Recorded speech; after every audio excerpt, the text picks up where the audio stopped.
तो तैयार हो जाओ फिर एक बार और डाउनलोड करो एपेक्स प्लेयर, क्योंकि आ रहे हैं राइज एंड फॉल शो में पावर स्टार। और भाइयों क्या हालचाल। क्या सच में power star size and fall में आ रहे हैं? अबे उसका नाम साइज एंड फॉल नहीं राइज एंड फॉल है। और कब आएंगे साइज एंड फॉल में पवन सिंह, मेरा मतलब है कब आएंगे राइज एंड फॉल शो में पवन सिंह, ये सारी चीजें मैं आपको बताता हूँ। आप लोग उस वीडियो को लाइक करो। सबसे पहले राइज एंड फॉल शो खत्म होने वाला है, यानी कि फिनाले के दिन होगा पावर स्टार का एंट्री। सिर्फ पवन सिंह का ही नहीं, बाकी सारे कंटेस्टेंट का इसी दिन एंट्री होगा, मतलब सभी लोग आपको दिखेंगे। मगर क्यों?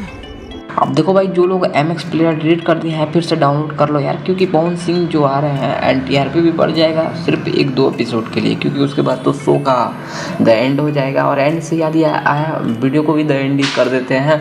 खैर आपको वीडियो पसंद आया होगा तो लाइक जरूर कर देना। मिलते हैं आपसे नेक्स्ट।